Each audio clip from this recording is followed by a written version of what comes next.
From my office in Burbank, California, my name is Alex, and this is At the Cinema for the weekend of March. Oh shit.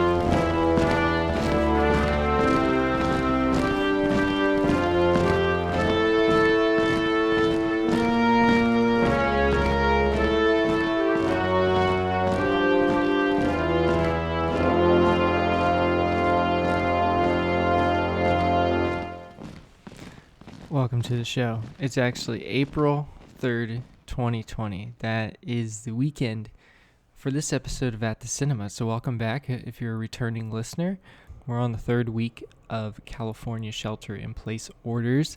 I'm not too sure about other states, but this is only the second week of the podcast. So I hope we can still celebrate things that are born out of this time or created out of this time. That's not just children. I'm back with a few more movies that I saw this week that you can find on streaming services between Netflix, Hulu, Amazon Prime. Those are like the major three. I don't really do Disney Plus. I'm not a Disney person, so you're probably never going to find me talking about many Disney movies unless it's like Pixar, Disney Pixar. Just so you know, the first film that we're going to talk about today is an oldie, but many people will call it a goldie. I have never seen this film until earlier this week, and that is the original Carrie from 1976. This is something that you can find on Amazon Prime. So this was a great movie. I did have one major problem with it, which we'll get into pretty early, but otherwise, I mean, this is Brian De Palma. If you don't know Brian De Palma, like, this is a movie that gave him his name in Hollywood. He takes this simple story of a really put upon, shy, extremely controlled by her mother teenage girl. She's just coming onto the cusp of womanhood at the beginning of this movie. This is a story that was a novel. This was Stephen King, small time dude at the time. This was his first book, and he just exploded onto the scene with Carrie. And it's really interesting because I find that if a man like Stephen King wrote a book like Carrie that was published in today's times, a lot of people would have a problem with that. I feel like with the kind of issues, like, the first scene's pretty famous of Carrie. She's bullied by all the girls in her class in gym class because her period starts while she's in the shower, and she doesn't know what the hell that is. I mean, she's never been taught, because her mother's crazy, she's never been taught the intricacies of growing up, especially sexual maturity and everything. So she just freaks out, and all the girls are making fun of her and throwing tampons at her. I mean, that's the beginning of the book as well. So this is early 1970s when Stephen King is writing this, and it's famous, the story he tells about it. It's kind of, I guess, well known if you follow Stephen King at all. His wife, she was giving him kind of pointers in writing it. She saved the manuscript from the trash because he thought it wasn't good enough, and read that first scene about Carrie having her period for the first time, and she's like, man, there's something here, Steve, you should keep writing on it, and maybe you change this thing or that thing, and boom, Carrie, overnight success. So I feel like a lot of people today, and kind of in this climate, this social climate, a lot of people would say, oh man, a early 20-year-old guy writing a story about a girl having her period for the first time, that's weird. And while the story does go off into a much more Stephen King direction, here's where, let me back up. You can enjoy Carrie the book, and you can enjoy Carrie the film, I think, for completely different reasons. Me personally, I read the book. I didn't really find it to be all that super compelling. I've always just kind of generally known the story of Carrie just because it's so ingrained in pop culture. So I guess there really weren't any surprises for me when I was experiencing the story for the first time through Stephen King's novel. However, the way that Stephen King and Brian De Palma tell this story, they greatly differ. So you kind of get the best kind of adaptation. What Brian De Palma takes out of the beginning of Carrie, the novel, is womanhood, essentially growing up. This is, in a sense, a really messed up coming of age story, because Carrie is living a life that's not so dissimilar to stories of, say, now this is not a tonal comparison, but Unbreakable Kimmy Schmidt, where you have somebody living in a really, really sheltered community for a very long time and then coming out of it and just kind of experiencing culture shock. Carrie is living a life like that in this film because her mother, she is extremely religious. However, an interesting fact that I learned about her character afterwards, any like Bible passage that she quotes in the film, none of them are real. She's like taking ad libs Christianity, like the buzzwords, the fire and brimstone, basically, and kind of turning that into a whole anti-sexuality tirade. Like her religion is really, really focused on like preserving some sort of sanctity of being female. It's kind of like a twisted feminism in that men are not needed, men are not necessary for survival, and it's more avoidance here, the way the mother talks about it, than feminism is, but it's definitely kind of shares some of this twisted feminist ideology. And Carrie's not super receptive to it because she's definitely captive.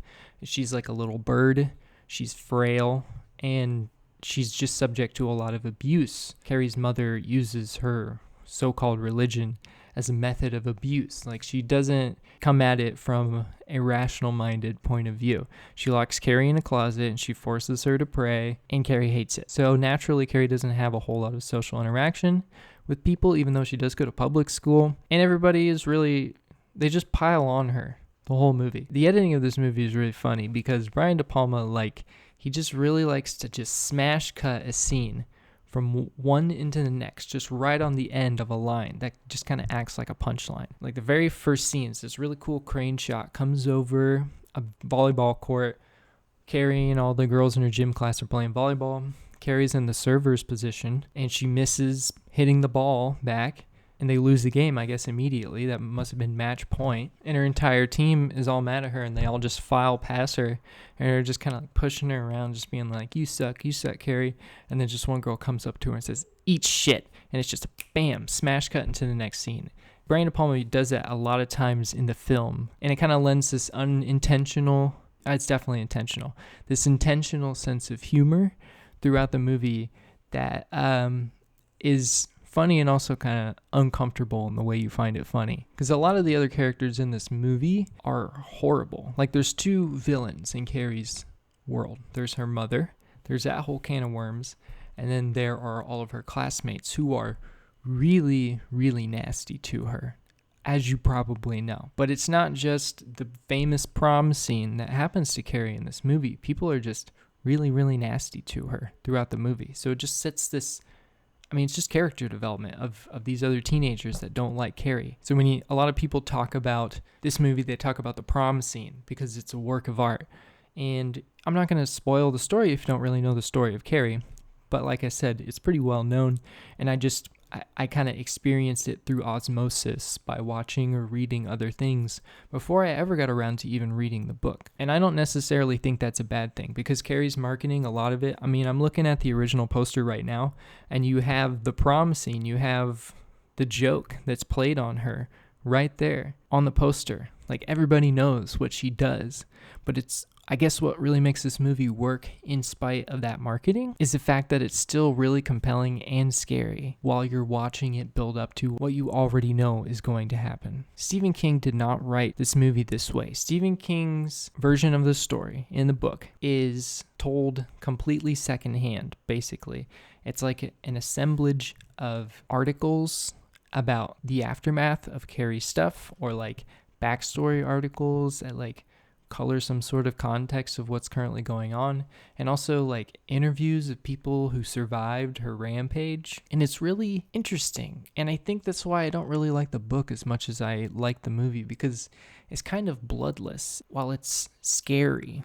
And Stephen King doesn't really shy away from being gruesome. It's kind of bloodless in the way that it already happened. It's not necessarily scary to look back on the past, because most of the time you never ever crossed paths with this event. It doesn't affect your life. It's just a footnote in history. That's crazy that it happened, but it happened a long time ago. It doesn't affect your present. It doesn't really have any scary power. But when you're watching Carrie the film, you're building up to it. There's still a lot of tension, but there's also a lot of humor in it too. It's just a really delicate balance. Like Lawrence Cohen, who wrote the screenplay, he did a really good job but also Brian De Palma and his editorial choices. They just did a really good job in just balancing the tone in this movie. And credit to Lawrence Cohen. He never wastes any characters. Nothing feels wasted, and nothing feels like we needed more characters to help fill and make this setting feel believable. So I love the writing in that way.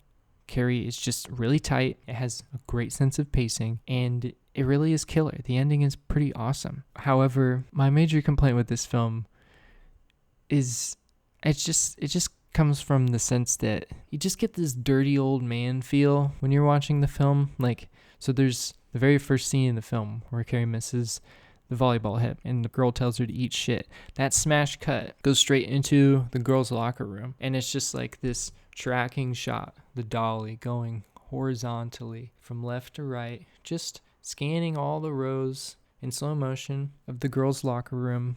They're all messing with each other. They're naked. They're half naked. There's just a lot of flesh. And these are like really young girls in the context of the story. Like, Carrie's supposed to be like 16 years old, which I believe is still kind of late in terms of getting your period for the first time. So if you choose to believe she's even younger, it's just kind of uncomfortable. The film goes a lot farther, especially when it gets to Carrie actually taking the shower. Like, Sissy Spacek is just going full nude in it, and I'm supposed to believe that she's like 15 or 16. And the camera's lens is just really... The term is like male gaze, but it's just really like framing all of her sexualized parts. And just like in slow motion, she's like she's all wet and she's like covering herself in water and everything. It's just kind of uncomfortable. I think it's a really cool shot in theory. The way it's pulled off technically is very impressive. The soundtrack in this movie is really excellent, actually. I need to get it and download it. Everything, I mean, the way Brian De Palma makes his movies, he's very meticulous. Brian De Palma is very meticulous in the way that he juggles what you're actually seeing when he uses his like patented split screens, or which shots he's going to use as a track, and then a zoom, or zooming out, and then we're tracking. Like, he does these crazy things, and he does these really cool sweeping crane shots and stuff too. But when he needs to settle the camera down, he settles it down. He's really meticulous, I guess, in his shot selection, which I really appreciate. So everything technically about the sequence is really cool, but just the context of it, I'm just split on it, because it like gives me a decent idea of who these girls are. Like, they're boisterous, they're loud, whatever. They're teenagers, and then they're also really mean. By the end of the scene, they're all really, really mean. I just feel like the camera got a little too excited. Like, it wants you to be excited. It wants you to appreciate Carrie's body at first before you like know who she is as a character. And it's just uncomfortable. It's not the only example of this movie just kind of being overtly sexual in kind of the wrong ways. Because a major, major theme of this movie is sexuality, whether it's right or wrong, especially like teenage sexuality. But I feel like there's a way to handle that, because you're setting the context of these are minors, and I'm supposed to... It's not even that they're having sex with each other. They're just naked. Like, and the camera feels... It just makes... The camera makes me feel like I have to appreciate that in the way that I would if I like that sort of thing. I just don't... It just makes me uncomfortable. I feel like he could have portrayed this stuff and gave us the same amount of information in a different way, in a way that doesn't exploit these girls quite as much as it does. It's not a deal breaker for me. I still think this is a really great movie, and thankfully there's not that many shots like that, but it's enough. I mean, that beginning scene, that title sequence, is iconic, I believe. I think people like that a lot. I'm just juggling a lot of feelings on it. You should watch Carrie. It's a really great movie. You can find it on Amazon Prime. Check it out. The next film I am going to talk about is another 2020 release. This is another Netflix film. This one starring Alison Brie. She's a great actor. It's called Horse Girl. Now, this is directed by Jeff Baena. I believe I'm saying his name right. He's got some sort of a classical style. Like, he's got a really like dry classical directorial style, which I believe he uses as an aspect of humor. His movies are supposed to be funny. I say they're supposed to be. I don't really like his movies. I've seen a few of them.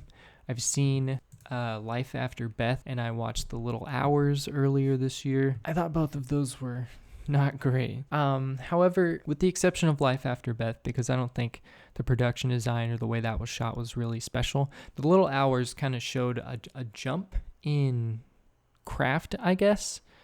The shot selection was a lot more thoughtful, I think. And I think, I really like the look of the movie. I think the color is really good. And I like the aesthetic. I like the whole idea. But it's also trying to be like a raunchy comedy. And it just never lands. And I think that has to do with the way, how dry he makes his movies. They're not like dry. They're not like Yorgos Lanthimos dry. They're just like raunchy comedy with a dry punchline, I guess. And if that sounds like your thing, then you'll probably love these movies. You'll probably love The Little Hours. But it's just not for me. It's just not for me. But I still want to catch everything he does in this movie with Alison Brie, who is a returning force with Jeff Baena. She was in The Little Hours, and now she actually co-wrote this movie. So this is a story that Alison Brie wanted to tell, and she co-wrote it with Jeff. I was expecting more Jeff Baena-ness, but even though the trailer makes it feel like a little more of a supernatural thriller than a comedy, like there's not really much comedy in this movie. It still has that dry style, but it works a lot better in this movie, I think. And the beginning of this movie is it's pretty good. Like I was pretty on board with it. I was like, wow, Jeff, you really stepped it up this time. I really think the reason why I like this movie a lot better than this other stuff is that Alison Brie did actually write this. I think I can feel a lot of her in this movie because you can tell that this role is really close to her. She definitely, from the poster is just this really zoomed in shot of Alison Brie just kind of staring off into nothing. I mean, you just know that she spent a long time perfecting that look in the mirror. It feels like Alison Brie was kind of born to play this role. She's really kind of giving herself her own niche in Hollywood of playing like plain Jane characters who they're not quirky, but they have interests and they're actually really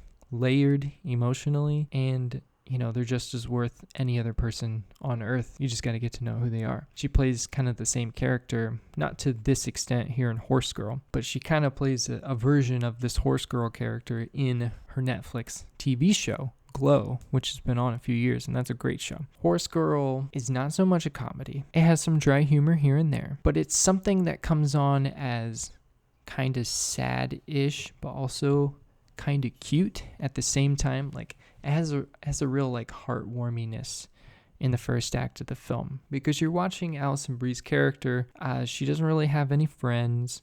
She works at a craft shop. She's quiet. She doesn't really speak up for herself. She's got a roommate who just looks like she likes to go out and party every Saturday night, and so does her boyfriend. She just is living kind of with these opposites who are sweet, and they like encourage her to come out of her shell and meet people kind of in a surprisingly sweet way. I feel like other movies would write these roommates to be really shitty in how they treat Sarah, which is Alison Brie's character's name. But Sarah's roommate, she's like, Sarah, you should go out. It's only 8:30. You should go meet my boyfriend's roommate. He's cool. We should actually do something for your birthday. That's a scene in the film. Sarah was just going to sit and make more crafts and watch her favorite TV show and just spend a birthday alone. And I can vibe with that. I've done that before. I've spent a birthday alone. It's whatever. It's kind of bittersweet. But her roommate's like, nah, you should meet this guy. This guy comes over. There's kind of the start of like a really cute romance between these two. And it's just like kind of a feel-good movie. And at this point, I know that there's supposed to be some weird elements creeping in to her, but we're just not there yet. It's maybe like 30 minutes into the movie. I feel like what threw a lot of people off on this movie was just how weird the movie got. And it's not that weird movies are bad, but movies that are weird and take too little of a stance on what the weirdness means are movies that people don't like. I mean, this is not a bad movie. I like this movie a little bit. Like, on my scale, it gets like a decent 6 out of 10. And that has a lot to do with the second half of this film just kind of breaking itself apart into weirder and weirder pieces, which is something I'm totally on board with. However, it's one of those movies that feels intentionally impenetrable.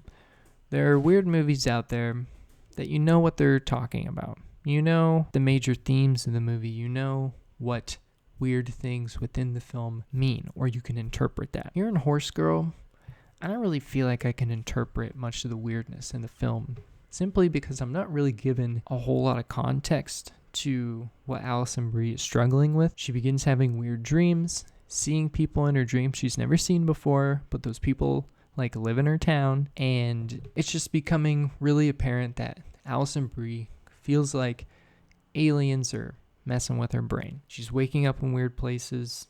She's doing weird shit, and it's kind of driving her nuts. Meanwhile, she's trying to juggle this new life with a new boy, working at a craft store still, and she's trying to juggle having her life in the sky with these increasingly intrusive distractions, mental distractions, blocks of time that she doesn't remember. It's a movie, definitely like a questioning your sanity kind of film. Why is it that Alison Brie thinks she's being messed with by aliens?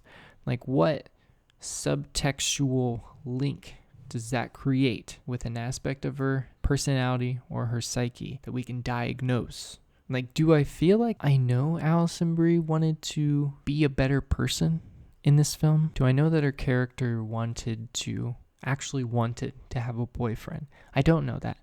Sometimes I feel like in the movie, she's just kind of pushed along a lot. She's pushed along by external forces constantly in the film. And it's hard to find portions of it where she makes decisions on her own. Because there's a moment in the movie where we just go from 0 to like 100 really quickly. And we're missing a lot of scenes in between or scenes before that point that would more clearly lay out what it is she feels like she has to do. I can't really find meaning in the movie. I know it has meaning. It definitely has meaning to Alison Brie, but I just don't feel like it was written in a way that really conveys that to the audience. It's not so much a bad thing. I don't really draw any conclusions at the end of this film. It gets to its weirdest point and it ends and it's over. It's a pretty good movie. Definitely worth an hour and 43 minutes of your time. But I just know that there are a lot of people who saw this and they came to the same conclusion at the end of the movie that said, well, I can't interpret any of this, therefore it sucks. And I don't know, I kind of hate that mindset, but I also understand it at the same time because I don't really feel like I know what it's talking about. Maybe if I watched it again, yeah, I could, but the scenes themselves or what literally happens in the film aren't that entertaining to me to where I feel like I would want to sit through it again if I wanted to decode a deeper meaning, because I just don't really feel like there was a super great conveyance of said meaning. You can find Horse Girl on Netflix because it is a Netflix film. Check it out. The final film we're going to talk about here, this is the most recent movie I watched. I watched this last night. This is a Hulu original. It is a documentary. It is called Minding the Gap. This is a really interesting documentary, not only in what it is, because it's really interesting, of course, but the way it was made, I think is also really interesting too. And I connected to this movie a lot simply because of the way I grew up. Let's just get into it. So there's a group of skaters in Rockton, I think it's Rockton, Illinois. This is a town. We talked about this in All the Bright Places last week, but Rockton or Rockford, I think it's Rockford, Illinois. This town sucks. It has high unemployment. It's got violence. It's one of the most violent places in America, and it's just not a super great place to make your life. Obviously, there's a lot of really old, nice, structurally nice looking but run down houses, like ones that one of the men in this documentary are renting at the beginning of it. It just reminds me a lot of my hometown.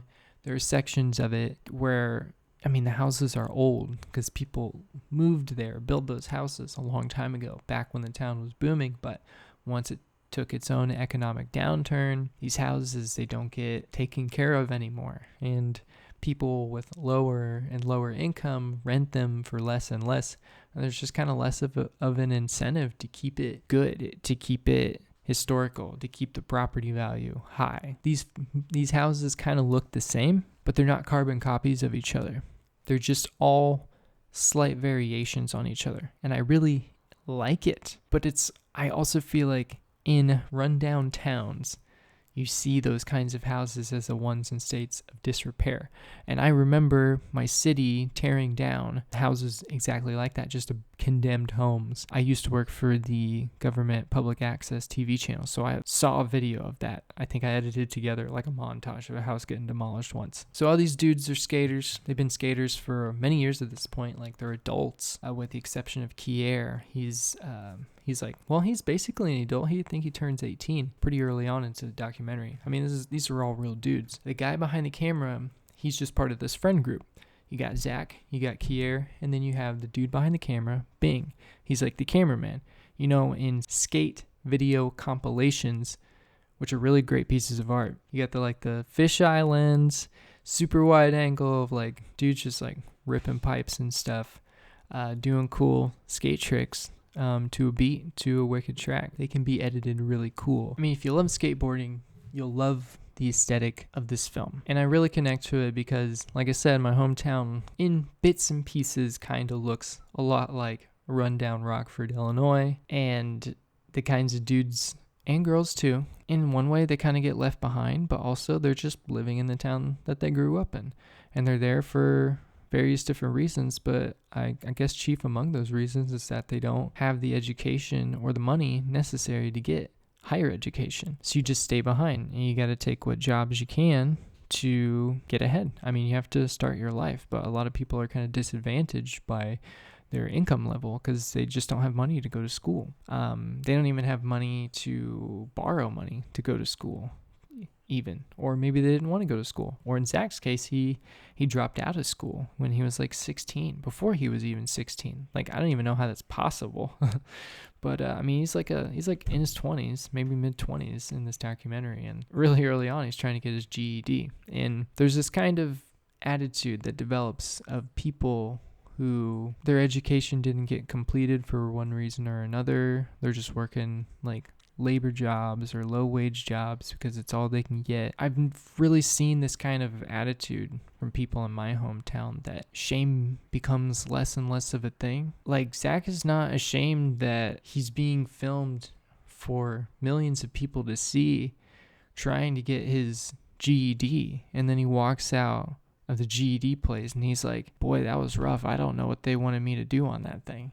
Like, I would never want to portray myself like that if I were like that. Like, say I have the self-awareness today, but I'm uneducated. I feel like I wouldn't want to portray myself like that on a documentary that you can just go on Hulu and watch. Zach doesn't really have a whole lot of shame, and I'm not saying that's a bad thing.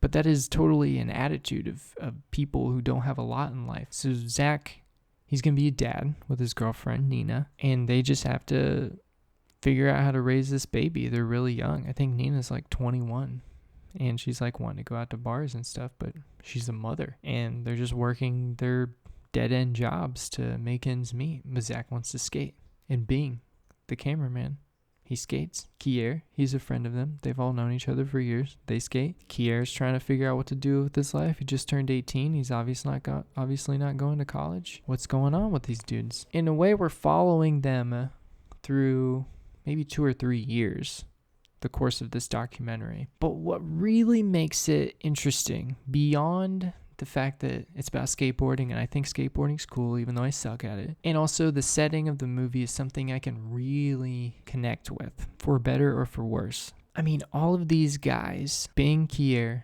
and Zach, have had horrible father figures in their lives. Well, maybe not so much in Zach's case.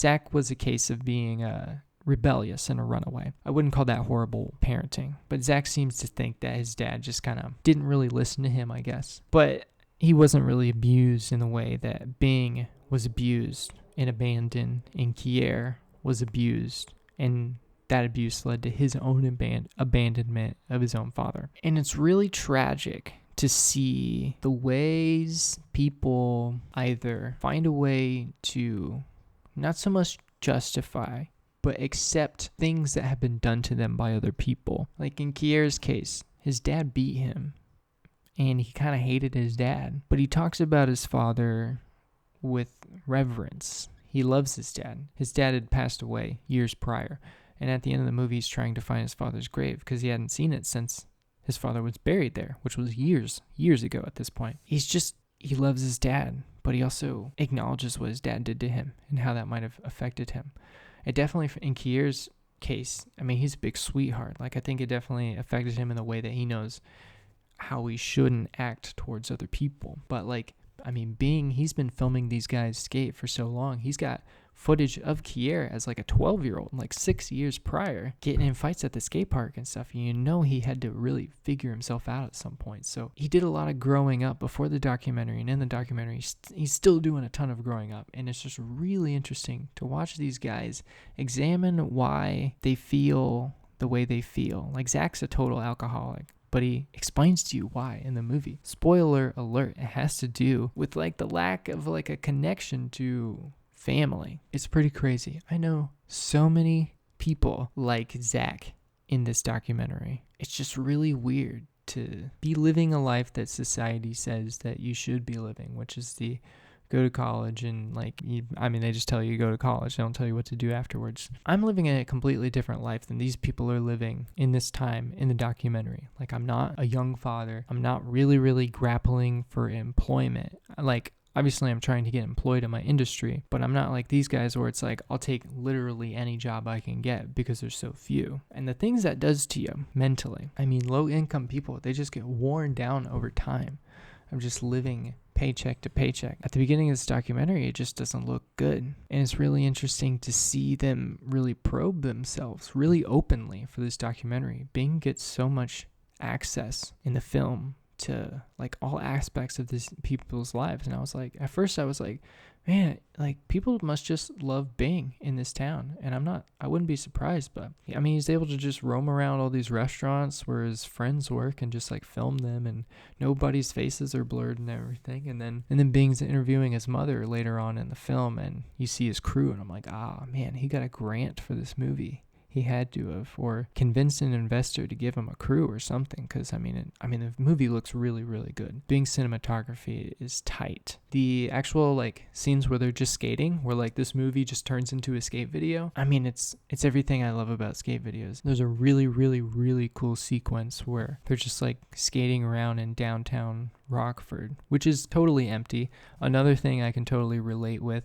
From my hometown, the downtown area is just empty. There's like barely any commerce. Like, the only people who are walking the streets are like the people who actually work in the buildings downtown. Like, nobody's going to downtown to have a good time unless it's like a parade or something. So they're just skating around in empty downtown Rockford, and like it's just a great montage that ends with somebody breaking a board. It's so good. This movie is so great. It has so much to say about a father's influence on somebody's development. I mean, it really focuses just on a father's influence on their own son. There's a lot of attention paid to Nina and how she's also trying to grow up during this time and take care of her baby that keeps growing throughout the movie. And her and Zach's issues taking care of this child. However, her perspective on the whole, why am I fucked up? Oh, it's probably because of my dad. She doesn't really have that, even though her biological mother and father don't really seem to be in the picture so much. They don't really get a whole lot of dwelling upon.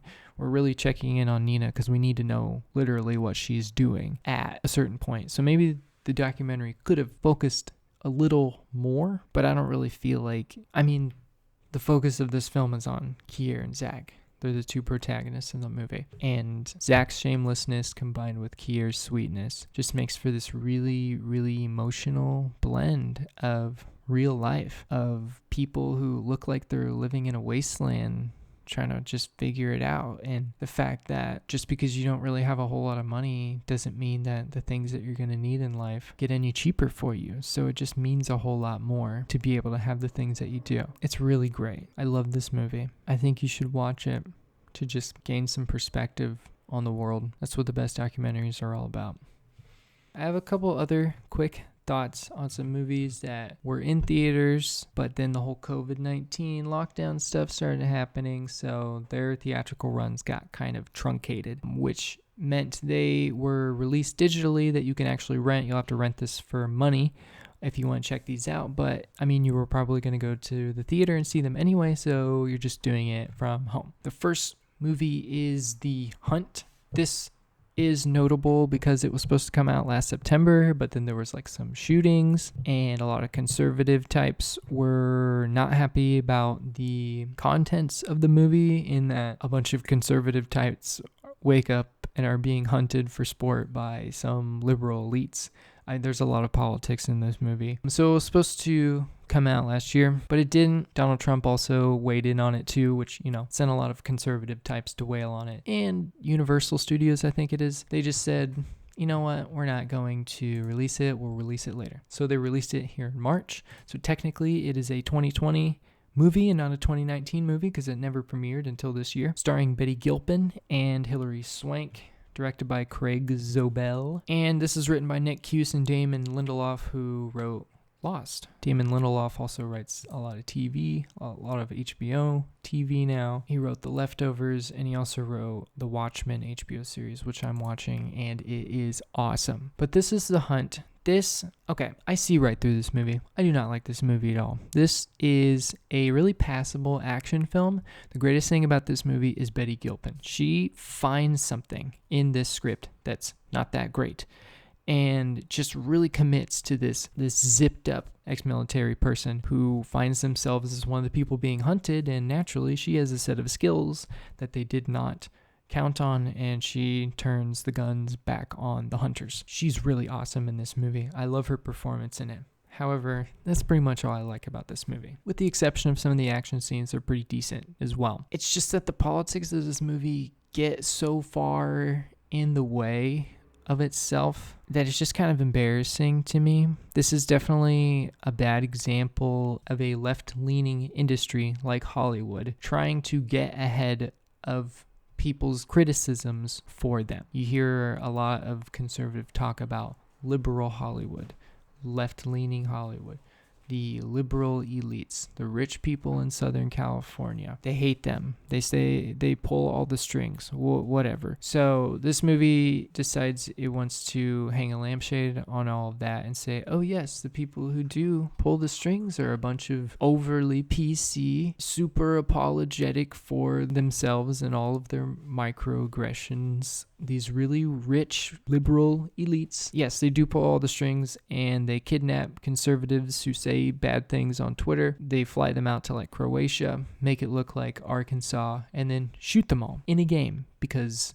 what else are they going to do with all their money? I just feel like it's really condescending in its viewpoint and kind of cynical in its marketing as well. Hollywood's trying to play a joke on itself. It's trying to be self-aware. It's just super obvious. I just don't love how obvious it is. I'm definitely a liberal person myself, but it's just kind of embarrassing. It's just like similar to how I think a lot of atheists kind of embarrass themselves, where the whole point of their so-called religion, it's not a religion, but you treat atheism as a religion. Anyway, the whole point of their religion is to denounce religion. It's just like, why not just call yourself non-religious? Why do you have to make it a point to be non-religious? It's just as annoying as people who are super religious and they won't stop talking about it because you won't stop talking about how non-religious you are. Like, what's the point of atheists united? What's the point of atheists getting together for their own atheist church? Do they just have to shit talk Buddhism every Tuesday evening at 8? Like, I don't understand atheism in that sense. You could technically call me atheist, but I would never want to label myself as atheist because I just don't think you need to put a label on not being religious. It's just being non-religious. I just feel like The Hunt does that with itself. This is a representation of Hollywood because it comes from a major studio. So you know the people who greenlit this in the studio were saying, ooh, this is relevant, and the people are going to find it relevant. This is a moment of the times. But it just too often devolves into just a bunch of buzzwords of our time, like snowflake or triggered or whatever conservative Pizzagate conspiracy of the month. Like, it's just a bunch of things that when you hear them, you're supposed to go, haha, I recognize that in real life. But it just doesn't work for me. It doesn't work for me at all. I don't think that pitting stereotypes of liberals and stereotypes of conservatives in combat against each other is any way to comment on the divides of our nation politically. Not that I think that it's dangerous, I just don't think it says anything or at least anything worthwhile. The reputation of the film does not precede it. It's kind of annoying more than it is prescient, I guess. It doesn't say anything about our current time that you don't already know. So moving on, another film that came out around the same time. This one is called Bloodshot. It's got Vin Diesel in it. It is a comic book adaptation, and I'll be really brief on this one because it was even worse than The Hunt. I would advise against this. This is definitely forgettable blockbuster fare. This is a studio dipping into an obscure comic book title, at least in the mainstream, simply because it's cheap to option and it maybe has just enough genre appeal to launch a franchise. But goodness gracious, there's nothing in this film that I would ever want to franchise. Like the whole nanotechnology, Vin Diesel, he gets shot or like killed and then brought back to life as a super soldier who can regenerate his own wounds due to nanomachines. And he kills people. It's not really interesting. Yeah, the only thing to franchise is his regeneration, but it's not framed around anything, or it's not put into anything interesting. And I really checked out of this movie like maybe halfway through. It has one moment where it's really cogent, and it's this beginning of the second act. There's a twist that's actually pretty good, but everything around it, it's not like the movie picks up from there. It just kind of goes back to the same rhythms, and it's just not that great. It's just not that great. The writing is really sparse and limited. Vin Diesel's performance it's hard to tell when he's trying. And if I have to watch another movie where major characters are sitting in a control room watching the main character do something, and there's just repeated cutaways to these major characters just standing in a room and talking to screens, I'm just going to turn it off because that's not compelling. You got to have your major characters do something. They need to be doing something. In a movie like Bloodshot, they got to be doing something. And Bloodshot never really gets its feet off the ground, partially because I feel like his visual effects are the only reason why you would want to watch the movie. There's a lot of care put into the visual effects because this movie is directed by a visual effects supervisor guy turned director. The story just has no real attention paid to it. It just doesn't really feel like Dave Wilson, the director, cares about the story. It doesn't really feel like he cares about the characters.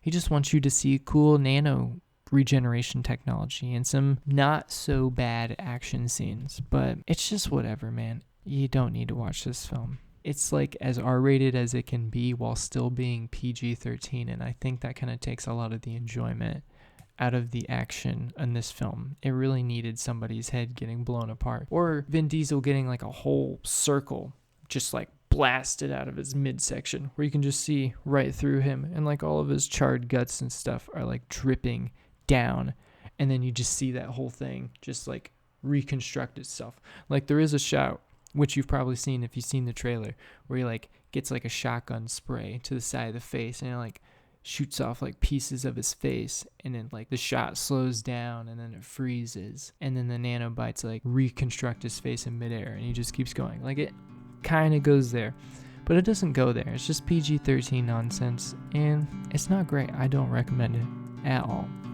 So between those 5 films, I hope you find something to watch this week, and I hope you find a lot of other things to watch this week as well, since you're stuck at home. So I'm going to leave it at that. Again, my name is Alex. Thanks for listening to At the Cinema. I will be back next week with some more movies to talk about. That's all I'm going to do. And I hope you stay safe. I hope your loved ones are safe. And I hope you have a really good day.